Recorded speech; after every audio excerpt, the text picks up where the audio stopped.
सध्या उन्हाळा सुरू आहे. मार्च महिन्याचे शेवटचे काही दिवस शिल्लक आहे. तर तापमानात मोठ्या प्रमाणात वाढ झालेली आहे. ज्या पद्धतीने तापमानात वाढ होती त्याच पद्धतीनं जलसाठे जे ते हळूहळू त्यांच्या पाणी पातळीमध्ये घट होताना पाहायला मिळते. जलसाठे तळ गाठू लागतात. मी अशाच एका लघु सिंचन प्रकल्पावर आहे आणि आपण या ठिकाणी बघू शकता या जलसाठ्यानं सुद्धा आता तळ गाठायला सुरुवात केली आहे. मोठ्या प्रमाणामध्ये जलसाठ्यांचे जे पाणी पातळीमध्ये घट होताना पाहायला मिळते. पूर्णा पाटबंधारे विभागानं दिलेल्या माहितीनुसार हिंगोली जिल्ह्यामध्ये एकूण 27 लघु मध्यम आणि मोठे सिंचन प्रकल्प आहेत. त्यामध्ये 8 तलावामध्ये जे ते पाणी पातळी 25% जास्त आहे, तर 10 तलावातली पाणी पातळी ही 25% कमी आहे.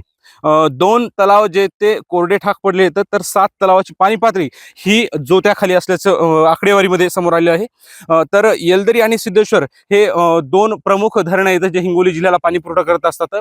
येलदरी धरणामध्ये 66% पाणी जे ते शिल्लक आहे, तर सिद्धेश्वर धरणामध्ये 65% इतकं पाणी शिल्लक आहे.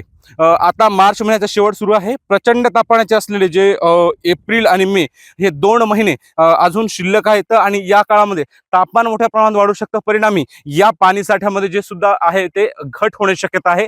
त्यामुळे याचा फटका थेट जे ते शेतामध्ये असलेले शेतकरी असो, त्याचबरोबर जे नागरिक आहेत त्यांना पिण्याच्या पाण्याची जे ते समस्या उद्भवू शकते. तर अनेक गावांमध्ये जलजीवन मिशन योजनेच्या अंतर्गत जे ते पाणी पुरवठ्यासाठी नळ योजनेचे काम हाती घेण्यात आले, तर परंतु काही ठिकाणी निधी उपलब्ध नाही, तर काही ठिकाणी कंत्राटदाराच्या हलगर्जीपणामुळे जे ते काम अर्ध्यातच थांबलेले आहेत. त्यामुळं अनेक गावांना जे ते पिण्याच्या पाण्याची समस्या उद्भवू शकते. ही संपूर्ण पाणी पातळीची परिस्थिती बघता, शासनाच्या योजनांची कंडिशन बघता सरकारनं पाणी टंचाईच्या पार्श्वभूमीवर आतापासूनच नियोजन करणं गरजेचं असल्याचं सुद्धा जाणकार सांगू लागले आहेत.